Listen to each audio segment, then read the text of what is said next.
અક્ષરોને મારા પરિવાર તરફથી તેમજ સમગ્ર ડાયાલિસિસના ધર્મ સેવકો વતી નાતાલની ખૂબ ખૂબ તેની સલામ પાઠવું છું.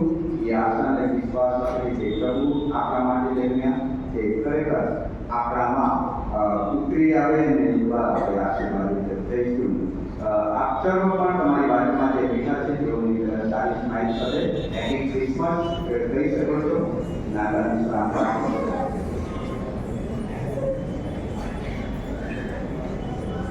કેટલાને પહોંચી શકો આજુબાજુ આગળ પાછળ નાતાલની સલામ તમે પાઠવો છો.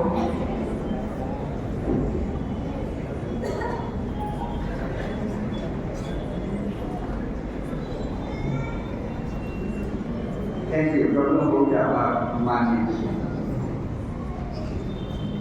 ખાસ કરીને આ સમયે પ્રભુનો આભાર માનું છું કે ઘણા બધા બીજા કામો હોવા છતાં પણ ખૂબ સરસ તેઓએ ગીતોની તૈયારી કરીને બહુ સરસ ગીતો રજૂ કર્યા. થેન્ક યુ વેરી મચ પ્રમોદભાઈ અને સ્તુતિ આરાધના માટે admission. Thank you very much. I think થોડા ગીતો વધારશો તો વધારે સારું રહેશે. આનંદ આવે છે જ્યારે પ્રભુની સ્તુતિ આપણે કરીએ છીએ. તમે વિચાર કરો કે જો આપણે ખાલી માનવ ઈશ્વરની આરાધના કરીએ છીએ ત્યારે આપણો આનંદ થાય છે. તો એ દૂતો આકાશી વૈભવમાં ઈશ્વરની આરાધના કરે છે એની સાથે આપણે જોડાઈશું ત્યારે એ સમય કેટલો અદભુત હશે. બહુ આનંદિત સમય હશે. અને એવો જ એક નજારો બહુ વર્ષો પહેલા પૃથ્વી પર થયો જ્યારે ઈસુ જન્મ્યા. ભરવાડોએ જોયું કે આકાશની સેનાનો સમુદાય દૂતોનો સમુદાય દેવની સ્તુતિ કરતા હતા. એ અદભુત અને આનંદિત નજારો હશે. પ્રભુના વચનોમાં આપણે જઈએ. આજનો વિષય નાતાલ. યોહાન એની સુવાર્તામાં ખૂબ સરસ વાત કહે છે. શબ્દ શરીર થઈને આપણામાં વસ્તુ. શબ્દ એટલે વચન. વચન દેવ હતો. પ્રસિદ્ધ લોકો ત્યારે તે હતા એમના દ્વારા સર્વ સર્જન થયું અને એમણે સર્જન કરેલી આ સૃષ્ટિ પાપના કારણે દૂષિત થઈ. તો એ જ વચને પોતે દેહ ધરીને માનવ દેહ ધરીને આ પૃથ્વી પર જન્મ લે છે. યોહાન આગળ એમ કહે છે કે અંધારામાં એક પ્રકાશ ઝબૂક્યો. અજવાળું આવ્યું પણ અંધારામાં બેઠેલા લોકોએ એ અજવાળાનો સ્વીકાર કર્યો નહીં. આનંદ ઈસુના જન્મનો પણ દુઃખ ઈસુના અસ્વીકારનો. વાલાઓ, આપણા માટે નાતાલ બેમાંથી કોઈ એક અસર ઉપજાવનાર બની જશે. ઈસુ જન્મે છે, જો આપણે એને સ્વીકારીએ છીએ તો નાતાલ આનંદની નાતાલ બની જશે. શબ્દ સદે થઈને પૃથ્વી પર વસ્યા માનવ બન્યા. અને જો એ વચનનો નકાર કરીએ છીએ તો આ નાતાલ આપણા માટે વ્યર્થ.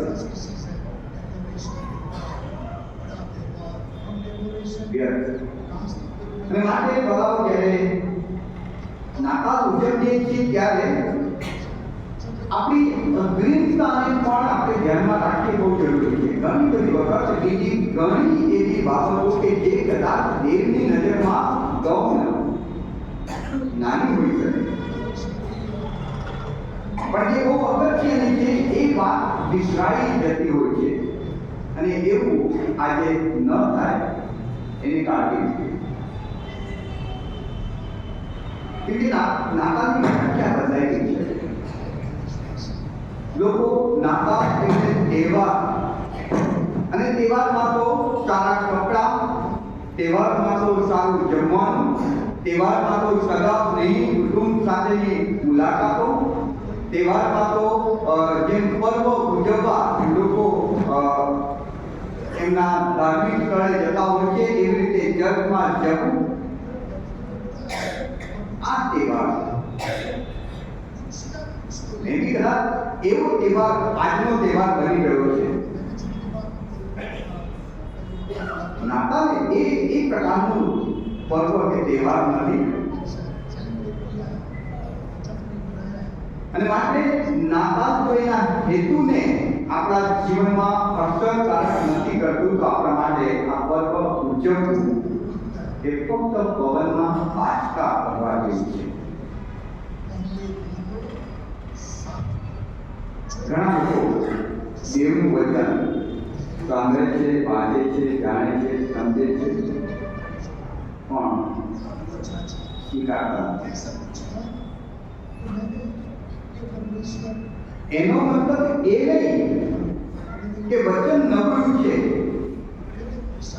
એનો મતલબ એ નહીં કે વચનની અસરકારકતા ઓછી છે. વચન બહુ પરાક્રમી છે વાલાઓ,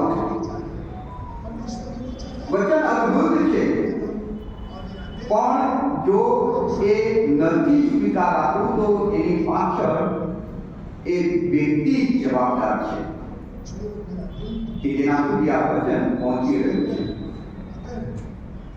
નિર્ગમના પુસ્તકના 5મા અધ્યાયમાં તમે જુઓ, મૂસા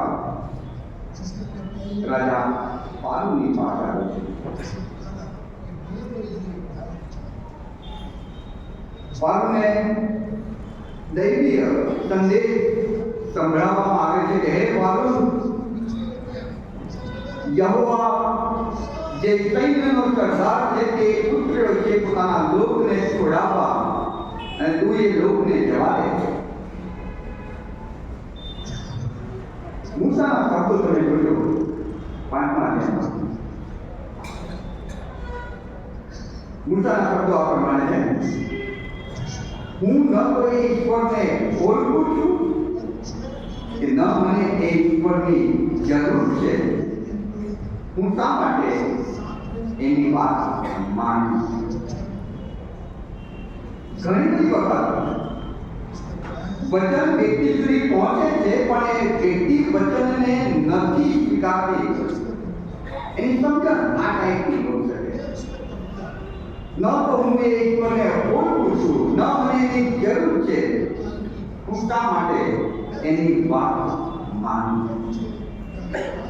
અને આ જે ગર્વ સાથેના શબ્દ કે સ્ટેટમેન્ટ વ્યક્તિ આપે છે, અને એ જે વાતનું ગર્વ કરે છે એ તો ભૌતિક સાધનો, ભૌતિક વ્યવસ્થા કે જે એક દિવસે સમય જતા ઉગડી જશે, લય થઈ જશે, સમાપ્ત થઈ જશે.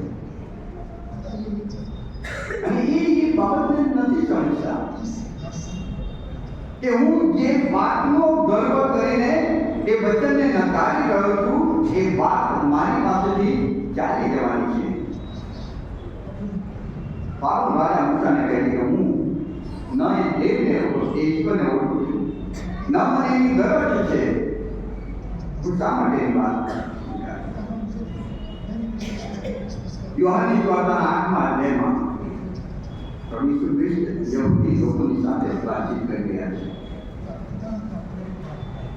અને ત્યાં પ્રભુ ઈસુ ખ્રિસ્ત એમની સાથે ડિસ્કશન કરી રહ્યા છે. હું પિતા તરફથી મોકલવામાં આવેલા તમારી પ્રાર્થનાનો પ્રત્યુત્તર છું, તમારા બહુ જ મોટા પ્રશ્નોનો જવાબ છું. ઈશ્વર જ્યારે યહૂદીઓને એમ કહે છે કે હું પિતા તરફથી મોકલવામાં આવ્યો છું ને તમારા માટે, વિશ્વને માટે મોકલવામાં આવ્યો છું, ત્યારે યહૂદી લોકો ઈસુનો નકાર કરે છે. અને ઈસુ ત્યાં શું કહે છે ખબર છે? ઈસુના શબ્દ બહુ સમજવાળી છે કે તમે શા માટે મારો નકાર કરી રહ્યા સમજતા નથી. વચન સાંભળો છો ખરા, પણ એ સમજવામાં હજુ તમે કાચા છો, અથવા તો સમજવા ઈચ્છતા નથી, અથવા તો તમે તમારા મન અને કાનને બંધ કરી દીધા છે અને માટે તમે મારો સ્વીકાર નથી કરી રહ્યા. પ્રભુમાં કહેવાલો આ વાત કહેવા પાછળનો હેતુ એક જ છે. શબ્દ કે વચન જે ઈચ્છુ છે એ વચનને જો હું આજે નથી સ્વીકારતો તો કાં તો હું પાગલની જેમ અટકીતો છું કે મને એ ઈશ્વરની જરૂર નથી, મારી પાસે બધું જ છે, અથવા તો એ યહૂદી લોકોના જેવો કે જે વચનને સમજવા જ તૈયાર નથી. પોતાના કાનને બંધ કર્યા, આંખો એને બંધ કરી દીધી,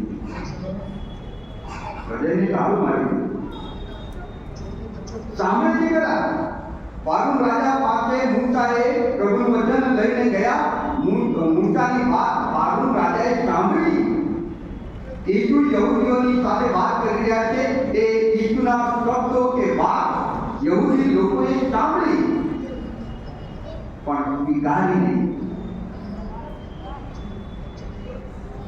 પ્રભુમાં પ્રિયવાળો, આજે એવું ન કરતા, નહીં તો નાતાલમાં શીખવા નહીં.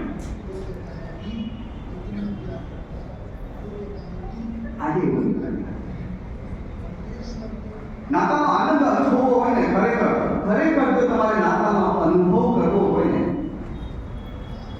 વચનને સ્વીકારજો.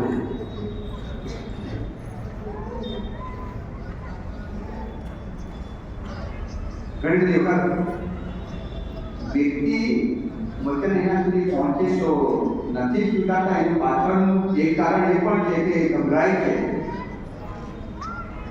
સમજો, નિર્મલના ચોથા અધ્યાયમાં મૂસાને જ્યારે વળતા ઝાડવામાં ઈશ્વર દેવ દર્શન આપે છે અને મૂસાની પાસે ઈશ્વરનું વચન જાય છે કે મૂસા, મારે તારા દ્વારા આ કાર્ય કરાવવાનું છે. મૂસા ગભરાય છે, ડરે છે, દલીલ કરે છે. અને પછી થોડા કડક શબ્દોમાં દેવ એને કહે છે ત્યારે આધીન પણ થઈ જાય છે. જકારિયાને જ્યારે દૂતે દર્શન આપીને કહ્યું કે જકારિયા, તને ને ઇલિયાબેથને દીકરો થશે, યોહાનનું નામ તમારે પાડવાનું છે. જકારિયા ગભરાઈ ગયો અને ગભરાટના કારણે અવિશ્વાસ ઉત્પન્ન થયો કે આ થશે, આ થઈ શકે છે. અને માટે એ વચન સ્વીકારવા બહુ જલ્દી તૈયાર નહીં થયો. કડક ભાષામાં પછી ગાબ્રિએલે એની સાથે વાત કરવી પડી. યુના, આપણે જાણીએ છીએ યુનાની વાત. દેવે એની સાથે વાત કરી. દેવનું વચન એની પાસે આવ્યું કે તારે નીકળે જવાનું છે, પોકાર કરવાનો છે, લોકોને બચાવવાના છે અને એ જવાબદારી તને સોંપવામાં આવે છે. યુના દેવના વચનને સાંભળે છે, સમજે છે અને છતાં એ દેવના વચનને માનવાથી અથવા તો એ પ્રમાણે કરવાથી વચ્ચે એ રીતના પ્રયત્ન કરે છે, નાખી જાય છે.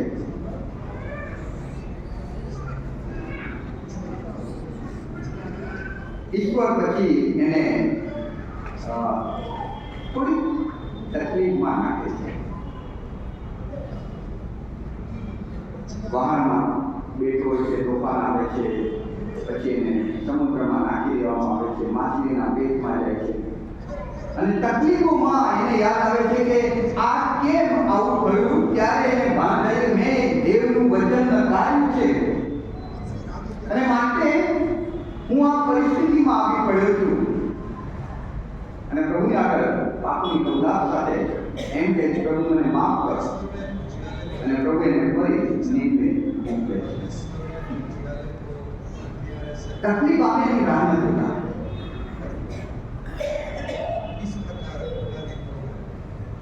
ઘણી બધી વખત વ્યક્તિ ગભરાય છે. કેમ કે જો હું માનીશ તો મારે આ કરવું પડશે, અને આ ભાઈ મારા બહેન મારા કરવું પડે. વચન સ્વીકારીશ કે ઈશ્વરનો સ્વીકાર કરીશ તો મારે અમુક બાબતો છોડવી પડશે, ત્યાગ કરવો પડે. પાપ કે જે ઈશ્વરને નથી ગમતું તેનાથી મારે પોતાને દૂર કરવા પડશે. અને એ વ્યક્તિને ઘણી બધી વખત ગમતું નથી, એના કારણે વચનને નકારે છે. પણ ઈશ્વર જો વ્યક્તિને પોતાની પાસે લાવવાનો ઈરાદો રાખે છે તે વ્યક્તિની પાછળ પડી જાય છે. જેમ યુનાની પાછળ પડ્યા, મારે તને મોકલવો જ છે. એને ન માન્યું, ભાગવાનો પ્રયત્ન કર્યો, મુસીબત આવી, મુસીબતમાં એને સભાનતા આપી, અને સભાનતા આપી એટલે પાછો આવ્યો અને પ્રભુના હાથનો ઉપયોગી પાત્ર બની ગયો. પ્રભુમાં પ્રિયવાળો, વચન આપણા સુધી આવે, તમારી પાસે ઓપ્શન છે, એને નકારી શકો છો.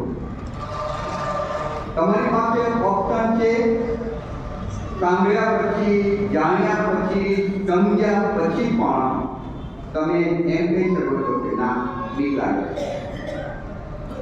કેમ કે અમુક સંબંધો તોડી નાખવા પડશે, અમુક બાબતોથી પોતાને અલગ કરવી પડશે.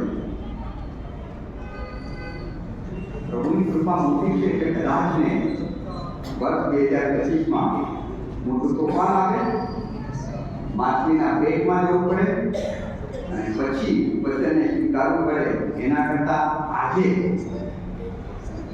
સારા દિવસમાં આનંદનો દિવસ, પ્રભુનો દિવસ છે, એ દિવસે આપણે વચનને જો સ્વીકારી લઈએ છીએ, એ બધી બાબતોથી બચી જઈ શકીએ. તો વચન આપણે સ્વીકાર્યું છે એવું ક્યારે સાબિત થાય?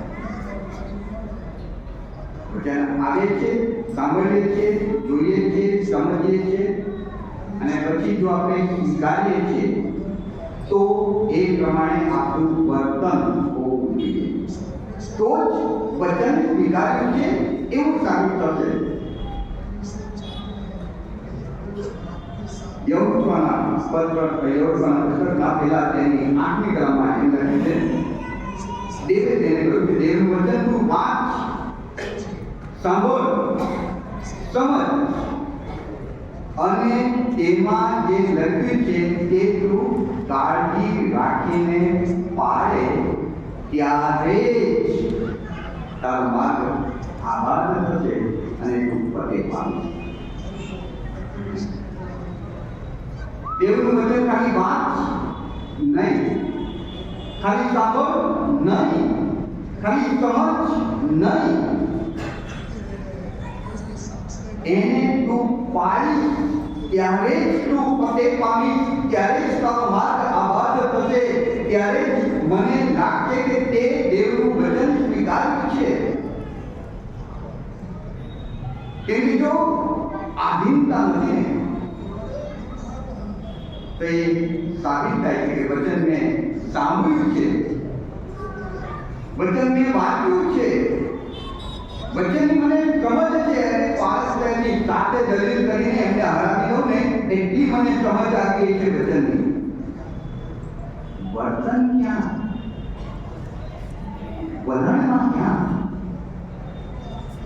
જીવનમાં ક્યાં? અને જો એ નથી તો વાળો બધું જ નકામ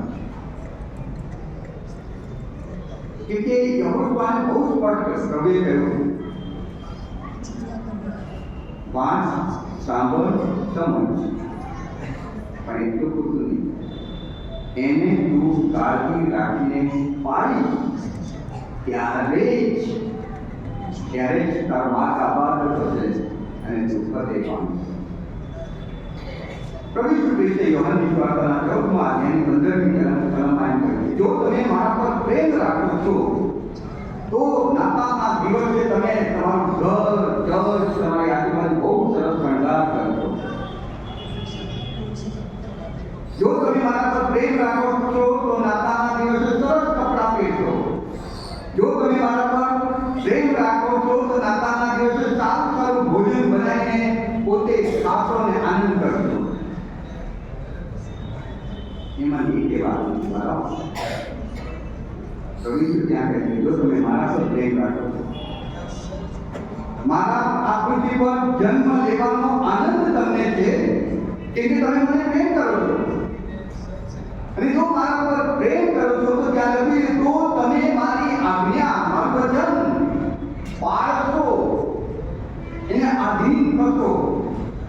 જ્યાં સુધી વચન નહીં પાળો, જ્યાં સુધી વચનને નહીં સ્વીકારો, જ્યાં સુધી વચનને તમે સમર્પિત નહીં થાઓ, એ તમારા જીવનમાં અસરકારક નથી દેખાડતા, તો તમે મારા પર પ્રેમ નથી રાખતા. અને મારા પર પ્રેમ નથી રાખતા તો નાતાલની ઉજવણી સ્થાન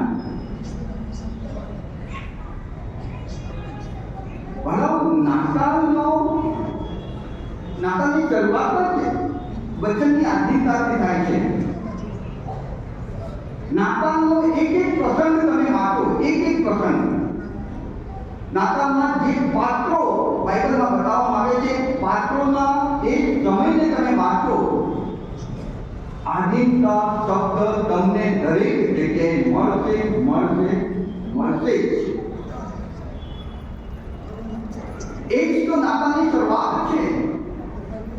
જો આધીનતા નથી તો નાતાલની શરૂઆત જ નથી.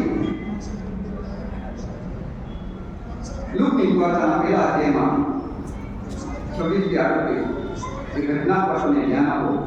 મરિયમની વાત લખવામાં આવી છે. દાતે દૂત એને દર્શન આપે છે. મરિયમને કહે છે કે મરિયમ સુકવારી છે, તને પુત્ર જન્મશે, તું ગર્ભવતી થઈ છે. દેવનું વચન મરિયમની પાસે આવે છે. મરિયમ એ વચન સાંભળે છે, સમજે છે, કદાચ ગણતરી પણ કરી હશે કે જો આ વચન હું સ્વીકારીશ તો મારે એટલું વેઠવું પડશે. યુદ્ધ, પરિવાર, સમાજ, બહુ બધી ચિંતા, બહુ મોટું ટેન્શન. પણ બાઇબલ કહે છે કે મરિયમ પાસે વચન આવ્યું અને અંતે મરિયમે એમ કહ્યું કે હું પ્રભુની દાસી છું, તારા કહ્યા પ્રમાણે મને આપ.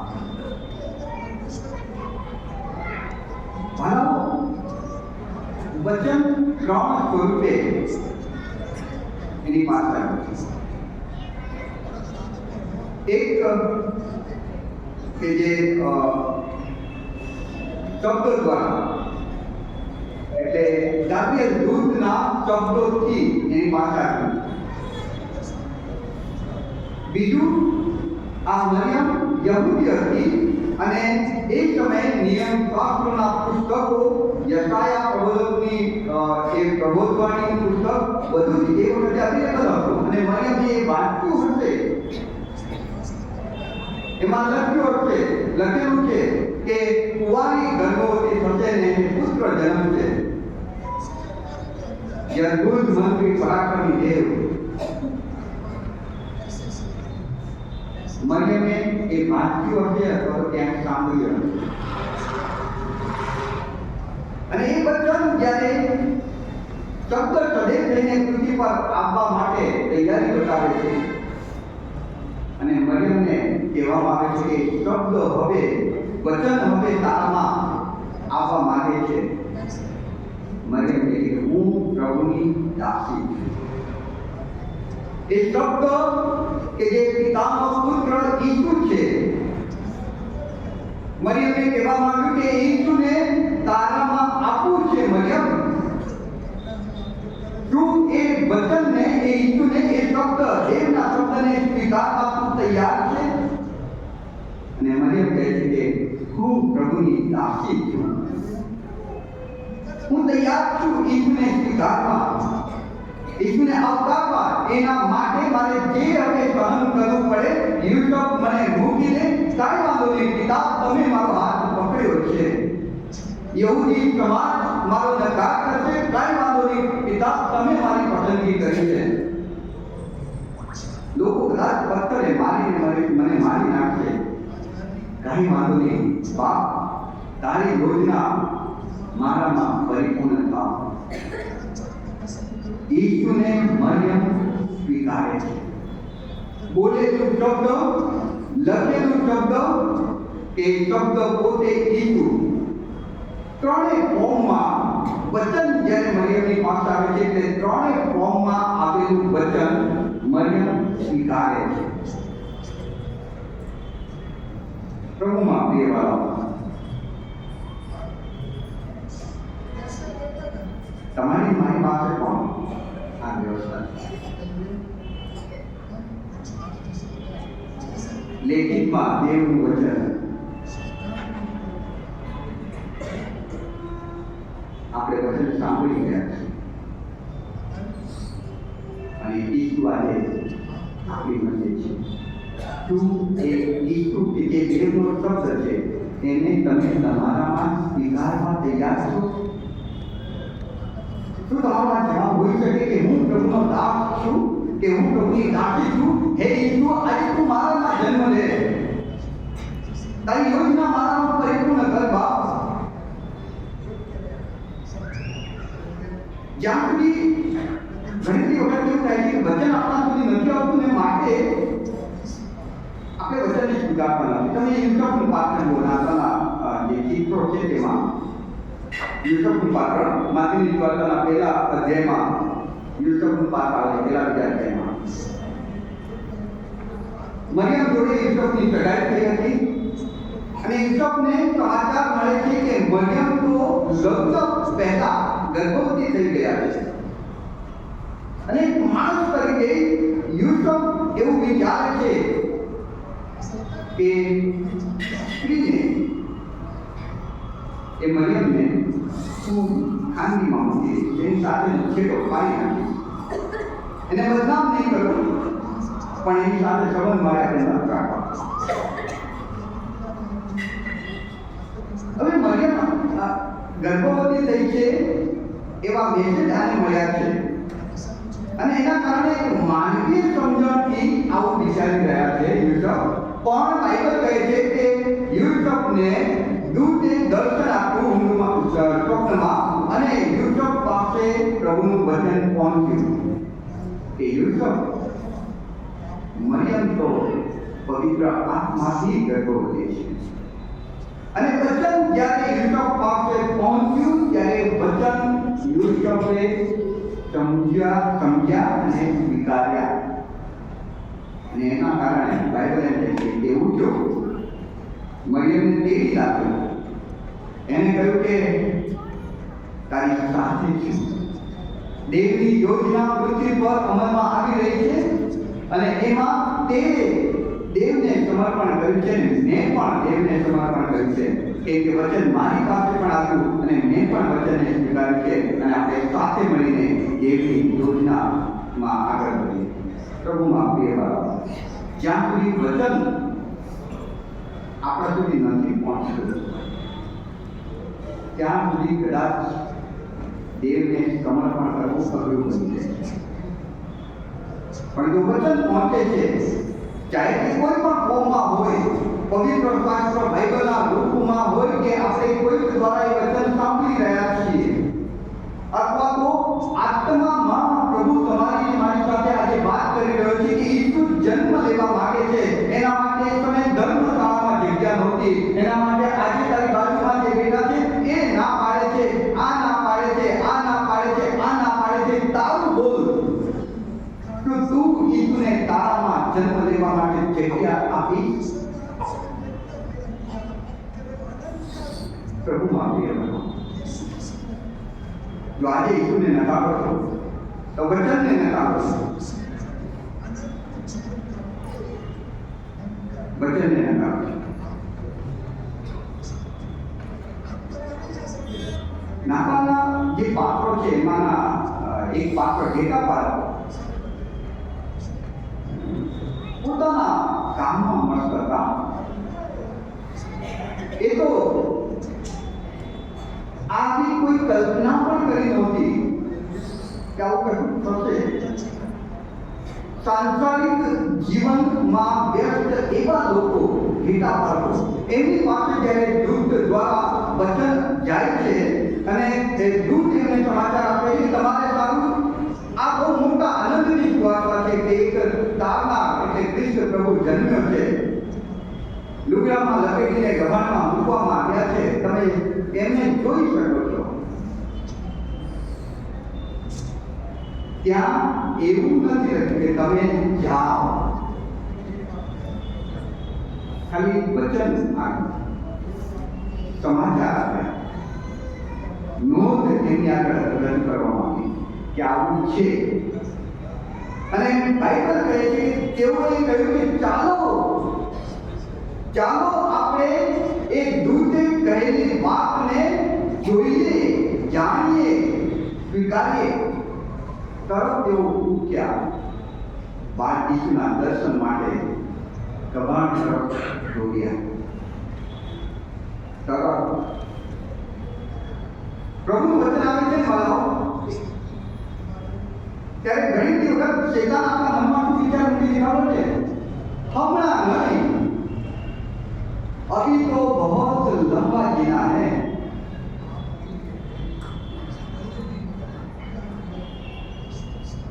मानवीय પૂર્વથી આવ્યા હેરોદના દરબારમાં અને હેરોદને સમાચાર આપ્યા. હેરોદ પાસે વચન આપ્યું એક રાજા જન્મ્યો છે જેનું સનાતનનું રાજ્ય છે, એક રાજા જન્મ્યો છે કે જે દેવનો પુત્ર છે. વચન આપ્યું પણ હેરોદે શું કર્યું? માગ્યું હમણાં નહીં, તમે જાઓ, તમે બી જાઓ, પાછળ બેઠેલા તમે બી જાઓ, આગળવાળા તમે પણ જાઓ, તમે ઈશ્વરનું દર્શન કરો. મારે હમણાં નથી કરવું, તમે એને દર્શન કરો, હમણાં નહીં. ઘણી બધી વખત આ હમણાં નહીં એ શબ્દ આપણા જીવનને એક એવો વળાંક આપી દે છે કે પછી ઘણા બધા બહુ મોટું જોજનું અંતર દેવ અને આપણી વચ્ચે થઈ જાય છે અને આપણા જીવનનો બહુ કરુણ અંજામ આપે છે. હમણાં નહીં, તમે જાઓ. પ્રભુમાં પ્રિય વાલાઓ, આજે વચન તમારી પાસે આવી રહ્યું છે.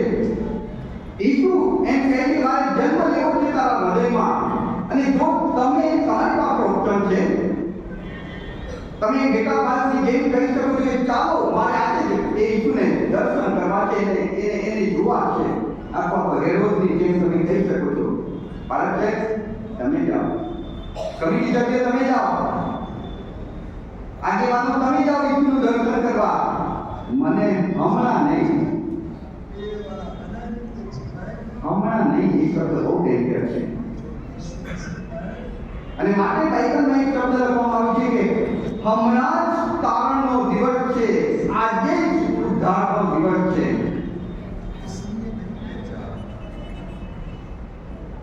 તમારો શબ્દ હમણાં, બાઇબલનો શબ્દ હમણાં જ. કેમ ખબર છે? બાઇબલ કહે છે છેલ્લા 3 વર્ષથી મારી એ ઝાડની પાસે આવે છે ફળની આધારે, એક ફળ દેખાતા નથી. ત્યારે માલિક બોલાવી કહે છે આ ઝાડને કાપી નાખી નકદાની જગ્યા રોકી રહી છે. માલિક એક વર્ષ બાદ બાઇબલ કહે છે કે ઓર્ડર તો ફાટી ગયો, નિર્ણય તો થઈ ગયો કે કાપી નાખ. એ હમણાં નહીં કરીને 3 વર્ષ કાઢી નાખ્યા છે એને. છેલ્લા 3 વર્ષથી એ ઝાડની પાસે આવીને ફળની આશા રાખું છું, એક ફળ મળતું નથી, એને કાપી નાખ. એના હમણાં નહીં એ શબ્દનો પરિણામ એને આપીએ. ઈસુની મધ્યસ્થી, મારીની મધ્યસ્થી, મારીની વિનંતી, પ્રભુ એક વર્ષ રહેવા દે. આ નાતાલે એને આ ટેબલમાં જવા દે. કદાચ વચન એનામાં કામ કરે પ્રભુમાં પ્રિય વાલાઓ, માટે આજે તમે આ પ્રભુ મંદિરમાં છો. નહીં તો આ વર્ષ તમારા જીવનનું છેલ્લું વર્ષ હોઈ શકે. ઓર્ડર તો પાછી ગયો ગયા વર્ષે. આ વર્ષે કાપી નાખવાની જગ્યા રોકે છે. પણ ઈશ્વરે મધ્યસ્થી કરી.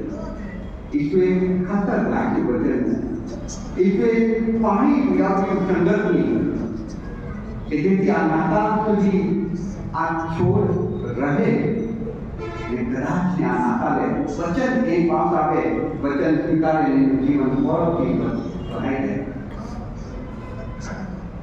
હવે તમારે નક્કી કરવાનું છે, હમણાં નહીં, અથવા પ્રભુનું વચન એમ કહે છે હમણાં, આજે જ, આજે જ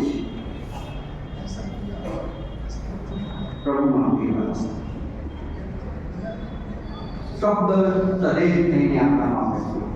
ઈસુ વચન, દેવનું વચન આપણામાં આપવામાં આવે છે. માનવીઓ બીજા નાતાલના પાત્રો છે. પૂર્વથી આગળ માનવી એમની નિશાની તારાની નિશાની.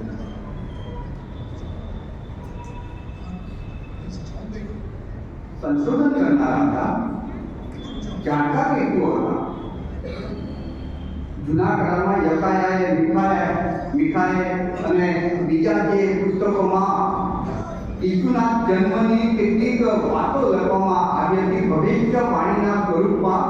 એ એમણે સંશોધન કર્યું હતું, જાણ્યું હતું. અને જ્યારે તારો ઝબૂક્યો ત્યારે એમને લાગ્યું કે ઓ, અમે જે સાંભળ્યું હતું એ પ્રમાણે હવે થઈ રહ્યું છે. નિશાની જોઈને એમને એમ થયું કે અમે જે સાંભળ્યું હતું, અમે જે વાંચ્યું હતું એ પ્રમાણે થઈ રહ્યું છે. તો હવે તો દોડીએ, હવે એ નિશાનીને પારખીને અમારે તો એને આધીન થઈને એ ઈસુના દર્શન કરવા છે ને ઘર બાર બધું છોડીને નીકળી પડ્યા વાળાઓ. ઈસુના આગમનની નિશાની પારખી ગયા.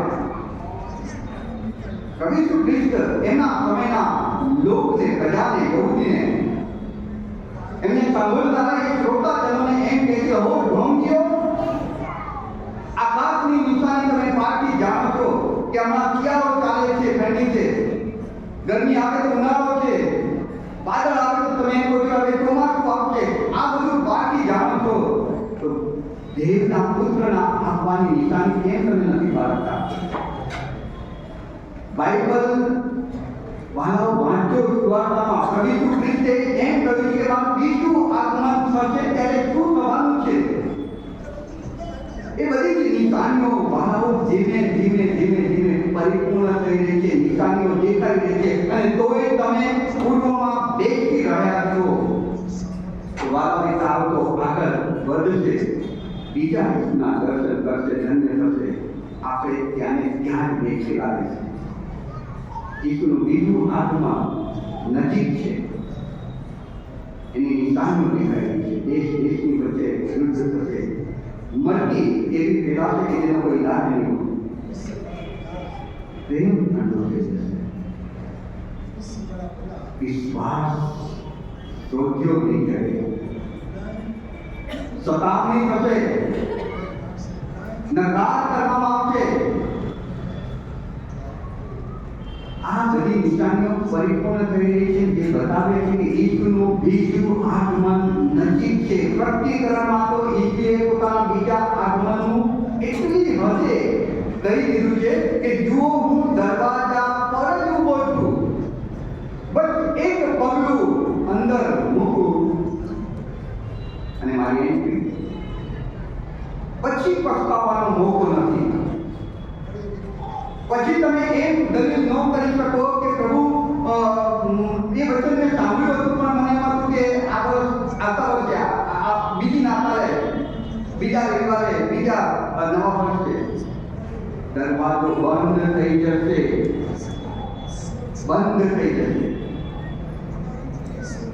પ્રભુ હું તારી મંડળીનો સભ્ય, હું તને ઓળખતો નથી. બંધ થઈ જાય પહેલા ઈસુ પોતાના લોકને લેવા આવે પહેલા ઝાડને કાપી નાખવામાં આવે પહેલા વચન આપણી પાસે આવ્યું છે. લેખિત ફોર્મમાં સાંભળી પણ રહ્યા છે અને ઈસુનો આત્મા અત્યારે આપણી સાથે વ્યવહાર પણ કરી રહ્યો છે. સમય પાછો કહી શકો છો કે હમણાં નહીં. તમારી પાસે ઓપ્શન છે પાલુની જેમ કહી શકો છો કે હું એ દેવને ઓળખતો નથી, મને એની ગરજ નથી, મારી પાસે બધું જ છે. તમારી પાસે ઓપ્શન છે હેરોદની જેમ કહેવાનું કે બીજા બધા તમે જાઓ. પણ બીજી વાત એ છે કે તમારી પાસે એ પણ ઓપ્શન છે કે આજે મરિયમની જેમ, યુસુફની જેમ, એ ઘેટા પાલકોની જેમ, એ માગીઓ કે જેને નાતાલના દિવસે આપણે યાદ કરીએ છીએ એમની જેમ વચનને સાંભળ્યા પછી, વચનને સમજ્યા પછી, વચનને જાણ્યા પછી એને આધીન થઈ જઈએ, એને સ્વીકારીએ, એ ઈસુને આપણા હૃદયમાં જન્મ લેવા દઈએ. આનાથી ધન્ય ઘડી બીજી કોઈ નહીં હોઈ શકે. આ નાતાલ આપણા માટે બહુ આનંદની નાતાલ બની શકે, આશીર્વાદ લાવનાર નાતાલ બની શકે છે. પ્રભુ આપણને વચનને સાંભળવા જ નહીં, સમજવા જ નહીં, પણ સ્વીકારવા પણ ખૂબ આપે. આને પ્રાર્થના નહીં પ્રાર્થના કરી પવિત્ર પરમેશ્વર પાડો રાજા વિરાજ પ્રભુ તમે આકૃતિ પદ્ધતિનો લઈને આવ્યા. વચન અમારા સુધી પહોંચ્યું, વચન અમે સાંભળ્યું, વચન અમે વાંચ્યું, વચન અમે સમજ્યા, વચન શરીર થઈને અમારામાં વસ્યા. તો અમને વચનને સ્વીકારવા, ઈસુને સ્વીકારવા તમારી કૃપા. મરિયમની જેમ અમે કહીએ કે પ્રભુ હું તારો દાસ છું, તારા કહ્યા પ્રમાણે હું જીવીશ, તારા કહ્યા પ્રમાણે મારું બોલવું પડશે, તારા કહ્યા પ્રમાણે મારું વર્તવું પડશે, તારા કહ્યા પ્રમાણે મારું વર્તન છે. હું તારો દાસ છું.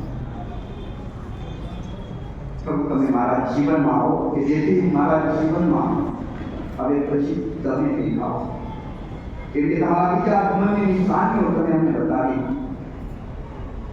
તો એ વચનને સ્વીકારવા માંગીઓની જે નિશાનીઓ પાકી લઈને તમારા દર્શન માટે દોરી આવવાનું મન તમે આપો. ઈસુ પ્રભુના નામમાં.